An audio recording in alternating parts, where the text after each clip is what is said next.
अस्सलाम वालेकुम दोस्तों, क्या हाल चाल है। बात करेंगे जी समुद्री तूफ़ान के मतलब बी पर जो है, और ये भी कि ये नाम किसने दिया है और उसके मानी क्या हैं। आज 11 जून 2023 और इतवार का दिन है।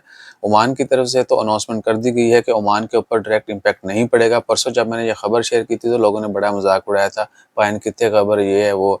तो आप लोग जो है ना ये तंबाकू करना बंद कर दें।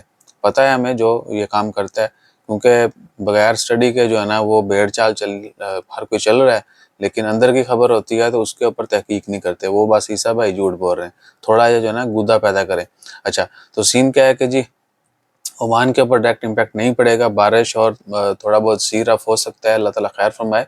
लेकिन पाकिस्तान और इंडिया की तरफ उसका रुख हो चुका है और वहाँ पर भी अलर्ट जारी किए जा चुके हैं। पाकिस्तानी गवर्नमेंट जो इदारे हैं, मेट ऑफिस और इंडियन मेट ऑफिस जो हैं, वो बार बार जो है वो वार्निंग्स और अलर्ट जारी कर रहे हैं। और ये भी बताया जा रहा है कि अगले 24 घंटों में, आज यानी है 11 जून है, अगले 24 घंटों में, कल शाम तक ये नहीं कह सकते हैं या कल के दिन, क्या कि उसमें बहुत ज़्यादा इजाफा होगा, उसकी शिद्दत में इजाफा हो रहा है तूफ़ान की। और हो सकता है वो किसी बड़े साइक्लोन की शक्ल भी इख्तियार कर जाए, जो कि नहीं होनी चाहिए। बस दुआ करें कि अल्लाह ताला खैर फरमाए। और पाकिस्तान में नई बारिशों का सिलसिला ऑलरेडी प्री मानसून जो है वो चल रही हैं।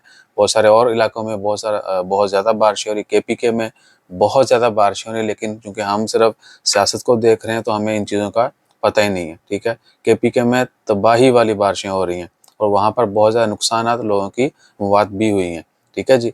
और अब ये तूफ़ान का ख़दशा, बस दुआ कीजिएगा कि अल्लाह ताला खैर फरमाए। हाँ, अच्छा, ये वो बीच में मिस होगी एक चीज़, वो मिस होने वाली थी।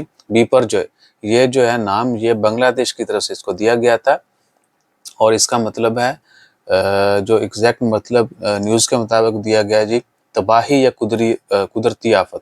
कोई बांग्लादेशी दोस्त है तो वो नीचे ज़रूर कंफर्म कर दीजिएगा। बीपर जो है बांग्लादेश की तरफ से नाम दिया गया है एज़ पर न्यूज़पेपर्स, और इसका मतलब है कुदरती आफत या तबाही, ठीक है जी। सो ये इसके मानी हैं, और बाकी फिर जैसे जैसे मज़ीद अपडेट्स आती हैं वो भी शेयर करेंगे। जज़ाकल्लाह, अल्लाह हाफ़िज़।